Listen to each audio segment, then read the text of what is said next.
नमस्कार मित्रांनो, आज छत्रपती संभाजीनगर घाटी रुग्णालय येथे सन्माननीय पालकमंत्री यांनी एका बांधकाम अधिकाऱ्याला झापलं।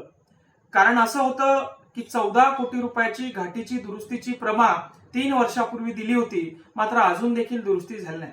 खऱ्या अर्थानं 14 कोटीमध्ये घाटीची नवीन इमारत बाहेर उभी राहिली आहे, मात्र 14 कोटीच्या प्रमा घेऊन 3 वर्ष झाले पैसे खाऊन घेतले, पण घाटीची दुरुस्ती केली नाही।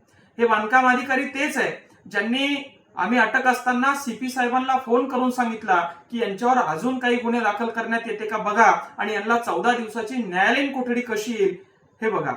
हे बांधकाम अधिकारी तेच आहे ज्यांच्या पत्नी विद्यमान आमदार आहे।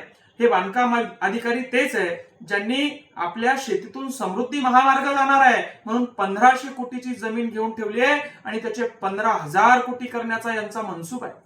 मी सन्माननीय मुख्यमंत्री उपमुख्यमंत्री साहेबांना विनंती करतो की अशा भ्रष्ट अधिकाऱ्यांना सिस्टम मध्ये ठेवल्याने यांनी लाखो करोडो कोटीचा भ्रष्टाचार केलेला असतो आणि हे भ्रष्ट अधिकारी मग खालच्या अधिकाऱ्यांना भ्रष्टाचार कसा करायचा हे शिकवत असतात।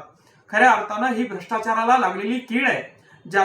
जे अधिकारी राजकारणामध्ये आहेत, जो अधिकारी सिस्टीम मध्ये आहे त्याच्या घरचे राजकारणामध्ये आहे आणि राजकारणाचा एक चाक आणि सिस्टीमचा एक चाक म्हणून दोघं मिळून हे भ्रष्टाचार करतात, अशी कुठतरी यांची सांगड असते। आणि म्हणून सन्माननीय मुख्यमंत्री देवेंद्र फडणवीस साहेब यांना माझी विनंती आहे की ही भ्रष्टाचाराला लागलेली कीड आमच्या जिल्ह्यातून तुम्ही काढावी आणि खऱ्या अर्थानं यांच्या पूर्ण संपत्तीची चौकशी आपण करावी। यांनी कमवलेली गडगंज संपत्ती ही घाटीसारख्या रुग्णालयाचे पैसे खाऊन, जिथे सामान्य लेकरांचा सामान्य नागरिकांचा उपचार होतो, असे देखील पैसे हे लोक खातात। एवढे निर्लज्ज आणि गरीब कष्टकरी शेतकऱ्यांच्या टाळूवरचं लोणी खाणारे हे लोक आहेत।